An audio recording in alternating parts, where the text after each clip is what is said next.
ओम ग्राम grim ग्रोम सह गुरुवे नमः। सत्य सनातन धर्म यूट्यूब चैनल पर आप सभी का स्वागत है। भगवान विष्णु आपकी हर मनोकामना पूरी करेंगे। माता लक्ष्मी की विशेष कृपा आप पर बनी रहेगी।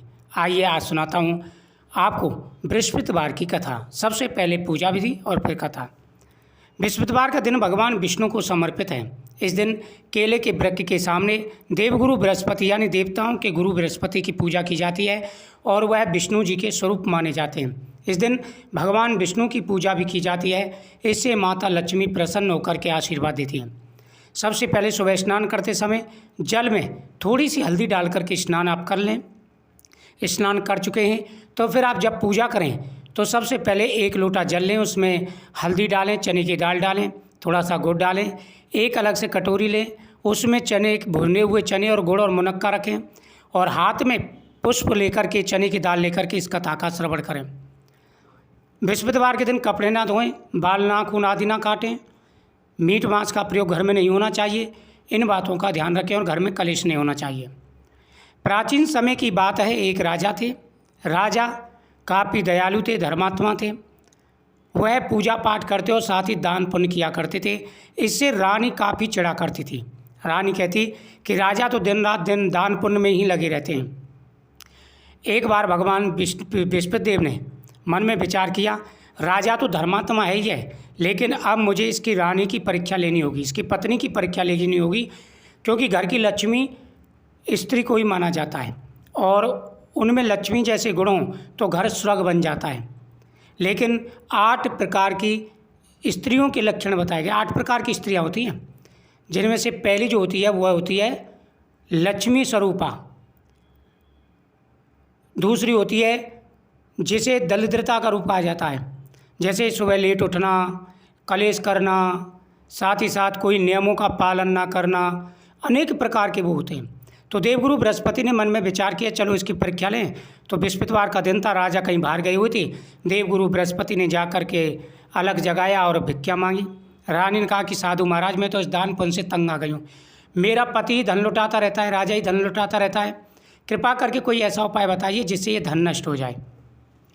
साधु ने कहा कि देवी, तुम तो बड़ी अजीब हो। धन और संतान से कभी कोई भला दुखी हुआ है? यदि ज़्यादा धन है तो अच्छे काम करो, कुआं तालाब बावड़ी बनवाओ, भूखे मनुष्यों को भोजन कराओ, कुंवारी कन्याओं का विवाह करवाओ।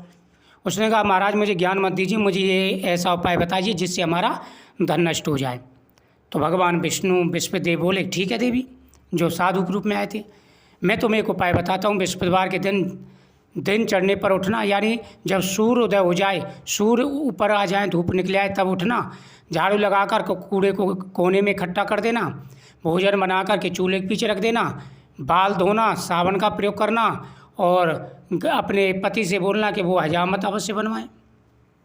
इस प्रकार उसने 6 बृहस्पतिवार किए थे। उसका सारा धन नष्ट हो गया। राजा रानी से कहने लगा कि रानी, पता नहीं ऐसा कौन सा हमसे पाप हो गया है जिससे माता लक्ष्मी रुष्ट हो गई और सारा धन नष्ट हो गया है। ऐसा करो, तुम यहाँ पर रहो, मैं दूसरे देश जाता हूँ, कुछ काम धंधा देखूंगा, कुछ उपाय करूंगा जिससे हमारी प्रजा भी सुखी रहे और धन भी दोबारा से आए। राजा ऐसा कहकर जंगल को चले गए। वहाँ लकड़ी काट कर लाते और उनको बीन करके बेच करके अपना गुजारा करने लगे। इधर राजा के जाने के बाद रानी को 7 दिन बिना भोजन की व्यतीत हो गए। ना घर में भोजन था, ना ही पानी था। बहुत बड़ी परेशानी उनके जीवन में आ गई।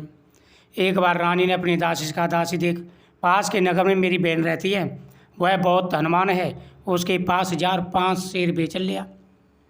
दासी रानी की बहन के पास गई।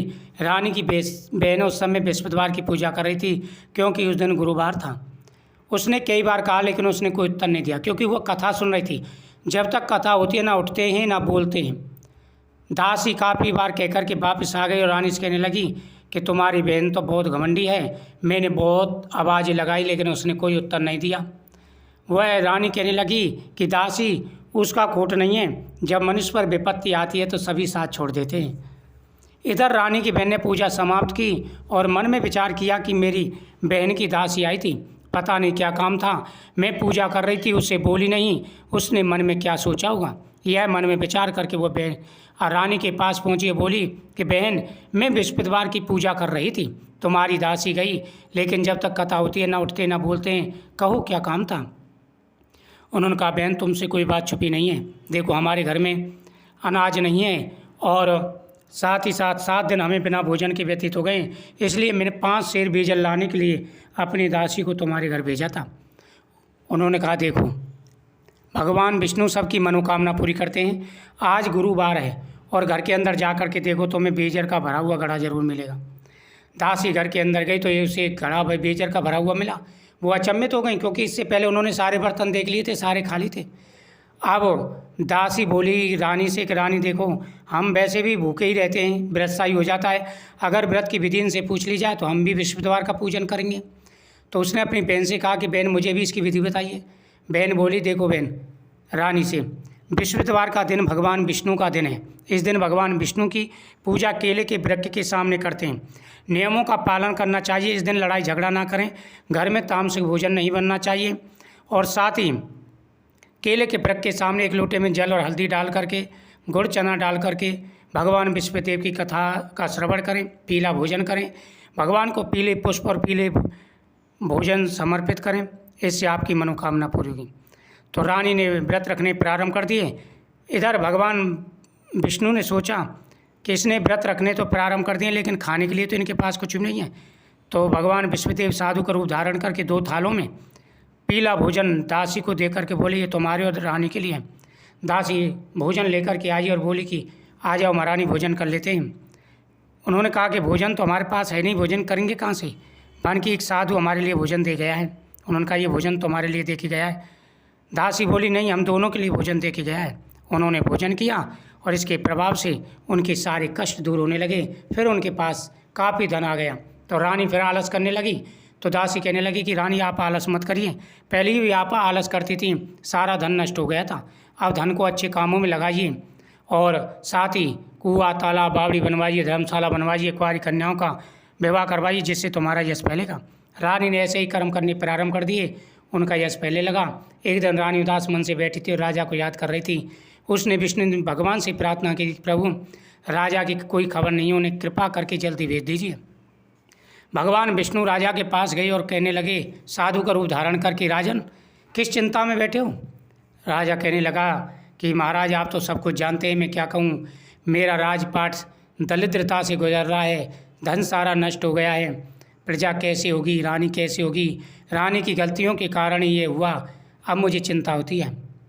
भगवान विष्णुदेव बोले, जो साधु के रूप में थे, राजन तुम चिंता मत करो, तुम्हारी रानी ने जो गलती की थी उसने सुधार लिया है। विष्णु भगवान की अब उस पर कृपा है और उसका जीवन अब अच्छी तरह व्यतीत हो रहा है। अब तुम भी अपने राज्य को जाओ और वहाँ जा कर के देखो, तुम्हारा सब कुछ पहले जैसा हो गया है। उसने कहा कि महाराज मैं तो जाना चाहता हूँ, लेकिन मेरे पास तो इतना धन ही नहीं है जो मैं आज जा सकूँ, और साथ ही मैं क्या करूँ। तो साधु कहने लगे कि तुम विष्णु भगवान की पूजा करो, तुम्हारी सारी परेशानियाँ दूर हो जाएंगी। उन्होंने कहा कि मेरे पास इतना धन नहीं है जिससे मैं सामान मंगा सकूं, विष्णु द्वार की पूजा कहूं, और कौन सी कहानी कहूं, कैसे पूजन करूं, क्या विधि है, मुझे कुछ नहीं पता। तो विष्णु भगवान ने जो साधु के रूप में आए थे, राजा को लकड़हारे को पूरी विधि बताई और कहा कि आज लकड़ी बेचने जाना, तुम्हें पहले से दूना धन प्राप्त होगा, तुम भोजन करने के बाद सामान के लिए भी पैसा बचा सकोगे। और कहानी इस प्रकार से है। प्राचीन समय की बात है, एक ब्राह्मण था। ब्राह्मण भगवान की पूजा पाठ किया करता था, लेकिन उसकी पत्नी पूजा पाठ नहीं करती थी। ब्राह्मण काफ़ी परेशान और दुखी हो गए थे। कुछ समय के बाद में उनके सुंदर कन्या पैदा हुई। कन्या बड़ी होकर विष्णु भगवान का पूजन करने लगी। वह पाठशाला जाती तो अपनी मुट्ठी में जौ भरकर ले जाती, पाठशाला के मार्ग में डालती जाती, लौटकर उनको बीन लाती, क्योंकि जब तक वह सोने के हो जाते थे। एक दिन बाल का सूप में सोने जो फटक के साफ कर रही थी, उसके पिता ने देख लिया और कहा, बेटी सोने जो फटकने के लिए सोने का सूप होना चाहिए। दूसरे दिन गुरुवार था। कन्या ने व्रत रखा, विष्णुदेव से प्रार्थना करके कहा, प्रभु मैंने आपकी पूजा सच्चे मन से की है, तो मेरे लिए सोने का सूप दे दो। विष्णुदेव ने उसकी प्रार्थना स्वीकार कर ली। वह लौट रही थी, रास्ते में सोने का सूप मिला, उससे जौ साफ करने लगी और घर ले आई उसे। एक दिन बाल का सूप में सोने जो फटक साफ कर रही थी, शहर का राजपुत्र वहाँ होकर के निकला। कन्या के रूप रंग को देख करके मोहित हो गया और वह खटपाटी लेकर के लेट गया। जब राजा को पता चला तो राजा बोला, बेटा किस बात का कष्ट है, किसने तुम्हारा अपमान किया है, मैं वही कार्य करूँगा जिससे तुम प्रसन्नता हो। वह बोला, किसी ने मेरा अपमान नहीं किया, लेकिन मैं उस लड़की से विवाह करना चाहता हूँ जो सोने के सूप में सोनू जो फटक साफ कर रही थी। राजा बोला कि बेटा, इस तरह की कन्या का पता तुम ही लगाओ, मैं उसके साथ तेरा विवाह उससे कर दूंगा। राजकुमार ने लड़की घर का पता बतलाया। तब राजा ने मंत्री को भेजा। मंत्री ब्राह्मण के घर गए, सारी बात बताई तो ब्राह्मण ने खुशी खुशी कन्या का विवाह राजकुमार के साथ कर दिया। लेकिन कन्या के घर से जाते ही पहले की भांति ब्राह्मण देवता घर में गरीबी आ गई। अन्न भी बड़ी मुश्किल से मिलता। ब्राह्मण देवता अपनी पुत्री के पास गए तो पुत्री ने पिता को बहुत सा धन देकर विदा किया। कुछ समय सुखपूर्वक व्यतीत हुआ, फिर भी हाल हो गया। फिर वह अपनी कन्या के यहाँ गया तो कन्या बोली, पिताजी आप माताजी को यहाँ ले लाइए, मैं विधि बता दूंगी जिससे गरीबी दूर हो जाएगी। वह अपनी पत्नी को लेकर के पुत्री के यहाँ गया तो पुत्री माँ को समझाने लगी, है माँ, प्रातःकाल उठकर विष्णु भगवान का पूजन करना, सब दरिद्रता दूर हो जाएगी। परंतु उसकी माँ ने की बात नहीं मानी और सुबह उठते ही अपनी पुत्री के बच्चे को झूठन को खा लिया। पुत्री को गुस्सा आया, उसको कोठरी में बंद कर दिया। प्रातःकाल उसे निकाला, स्नान आदि पाठ कराया तो उसकी बुद्धि ठीक हो गई। फिर वह प्रत्येक बृहस्पतिवार को व्रत करने लगी। जो भी सच्चे मन से भगवान विष्णु की पूजा करते हैं उनकी हर मनोकामना पूरी हो जाती है। इस कथा को सुनो, तुम्हारी सभी मनोकामनाएं पूरी होंगी। इतना कह कर के भगवान वहाँ से चले गए। लकड़हारे ने लकड़ियाँ बेच करके गुरुवार का व्रत किया जिससे उसके कष्ट दूर होने लगे। लेकिन दूसरा गुरुवार आया तो वह व्रत करना भूल गया। भगवान बृहस्पति देव नाराज हो गए और उन्होंने श्राप दे दिया। इधर वहाँ के नगरी के राजा ने एक विशाल यज्ञ का आयोजन किया और कहा कि सभी लोग मेरे यहाँ भोजन करने आए, जो मेरी आज्ञा का पालन नहीं करेगा उसको सजा दी जाएगी। सभी लोग भोजन करके वापस आ गए, लेकिन लकड़हारा लकड़ियाँ बेचते समय कुछ लेट हो गया तो वह लेट पहुंचा। राजा उसको अपने साथ ले गया। ले जाकर के वह भोजन कर रहा था कि रानी की दृष्टि उस खूंटी पर पड़ी जिस पर हाल लटका हुआ था। रानी ने समझा कि इस लकड़हारे ने हार चुरा लिया, उसे जेल खाने में डलवा दिया। अब जेल खाने में पड़ गया। राजा बड़ा दुखी होकर विचार करने लगा और उसी साधु को याद करने लगा जो जंगल में मिला था। उसी समय तत्काल बृहस्पतिदेव साधु रूप में प्रकट हो गए और दशा देकर कहने लगे, मूर्ख, तूने बृहस्पति देवता का व्रत नहीं किया, इस कारण तुझे दुख प्राप्त हुआ है। अब जेल खाने के दरवाजे पर 4 पैसे पड़े मिलेंगे, उनसे तू सामान मंगा करके व्रत करना, कष्ट दूर हो जाएंगे। उसने क्षमा मांगी और सामान मंगा करके व्रत किया। उसी टाइम बृहस्पति देव ने राजा को स्वप्न में दर्शन देकर कहा, राजन, जिस आदमी को तुमने जेल खाने में बंद कर दिया वह निर्दोष है, वह राजा है, उसे छोड़ देना। रानी का हार उसी खूंटी पर लटका हुआ मिलेगा, अगर तू ऐसा नहीं करेगा तो तेरे राज्य को नष्ट कर दूंगा। प्रातःकाल राजा ने उठ करके देखा तो वास्तव में हार वहाँ पर लटका हुआ था। उसने उनको बुलाया, राजा को बुलाया, लकड़हारे को, और उससे क्षमा याचना की और उसे रिहा कर दिया। अब राजा अपने नगर के निकट पहुंचा तो पहले से अधिक बाग, तालाब, मंदिर आदि देख करके वह अचंभित हो गया और क्रोध भी आया। जब रानी ने सुना तो राजा आ रहे हैं तो उसने दासी को दरवाजे पर खड़ा कर दिया। दासी राजा को लेकर गई तो राजा ने तलवार निकाल के पूछा, ये धन तुम्हें कैसे प्राप्त हुआ है? रानी ने कहा कि महाराज, ये धन हमें बृहस्पति व्रत के प्रभाव से प्राप्त हुआ है। राजा ने निश्चय किया कि सभी 7 दिन के बाद बृहस्पतिवार की पूजा करते हैं, मैं रोजाना व्रत किया करूँगा। हर समय राजा के दुपट्टे में चने की दाल बंधी रहती। एक दिन राजा ने विचार किया, चलो अपनी बहन के अगुआ में। इस तरह निश्चय कर राजा घोड़े पर सवार होकर बहन के यहाँ चलने लगा। उसने मार्ग में देखा कुछ आदमी मुर्दे को लिए जा रहे हैं। उन्हें रोक कर के कहने लगा, भैया तुम मेरी बृहस्पतिवार की कथा सुन लो। वह बोले, लो, हमारा तो आदमी मर गया, इसको अपनी कथा की पढ़िए। परंतु कुछ आदमी बोले, अच्छा कहो, हम तुम्हारी कथा सुनेंगे। राजा ने दाल निकाली, कथा कहने लगा। कथा आदि की मुर्दा हलने लगा। कथा समाप्त होती राम राम कह के खड़ा हो गया। आगे उसे मार्ग में किसान खेत में हल चलाता मिला। उसने कहा, भैया तुम मेरी बृहस्पतिवार कथा सुन लो। किसान बोला, जब तक मैं तेरी कथा सुनूंगा 4 अरे जोत लूँगा, जा अपनी कथा किसी और को सुनाना। राजा कहते बैल पचाड़ खा कर के गए और किसान के पेट में दर्द होने लगा। उस समय उसकी माँ रोटी ला करके आई। उसने सारा हाल पूछा तो उसने सारा हाल बता दिया। बुढ़िया दौड़ी घर सवाल के पास गई, उससे बोली, मैं तेरी कथा सुनूंगी, तू अपने कथा में खेत पर चल कर कहना। राजा ने बुढ़िया खेत पर जाकर कथा गई, जिसको सुनकर उसका लड़का ठीक हो गया। राजा अपने बहन के घर पहुंचा। बहन ने भाई की खूब मेहमानी की। दूसरे रोज राजा प्रातःकाल देखने लगा सब लोग भोजन कर रहे हैं। राजा ने अपने बहन से कहा, क्या ऐसा कोई मनुष्य है जिसने भोजन नहीं किया हो? मेरी बृहस्पतिवार की कथा सुन ले। राजा की बहन बोली, भैया ये देश ऐसा ही है, पहले यहाँ लोग भोजन करते हैं, बाद में अन्य कार्य करते हैं। अगर कोई पड़ोसों तो देखा हुआ ऐसा कहकर देखने चली गई। उसे कोई ऐसा व्यक्ति नहीं मिला जिसने भोजन नहीं किया हुआ। हम तक कुमार के घर गई, जिसका लड़का बीमार था। उसने कहानी सुनने के लिए कहा तो वो तैयार हो गई। राजा ने जाकर के कथा कही, जिसको सुनकर उसका लड़का ठीक हो गया। अब तो राजा की प्रशंसा होने लगी। राजा ने अपनी बहन से कहा, बहन अब अपने घर को जाएंगी तुम भी तैयार हो जाओ। राजा की बहन ने अपने सास से कहा। सास बोली, हाँ चले जा, परंतु अपने लड़के को मत ले जाना, क्योंकि तेरे भाई की कोई औलाद नहीं है। राजा ये सारी बातें सुन रहा था, उदास होकर के घर आकर के खटपाटी लेकर के लेट गया। रानी बोली, स्वामी क्या बात है? उसने कहा, हम निर्वंशी राजा है, हमारा मुँह देखने का धर्म नहीं है। रानी बोली, स्वामी बृहस्पति देव हमारी सब मनोकामना पूरी करेंगे।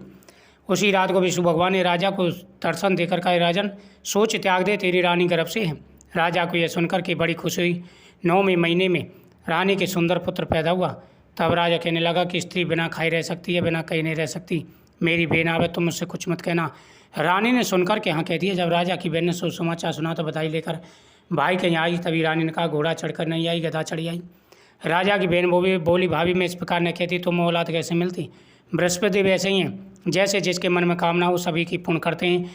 जो सद्भावना पूर्वक विश्व का व्यक्त करता है, करता पढ़ता है, सुनता है, दूसरों को सुनाता है, बृहस्पति देव उसकी सभी मनोकामनाएं पूरी करते हैं।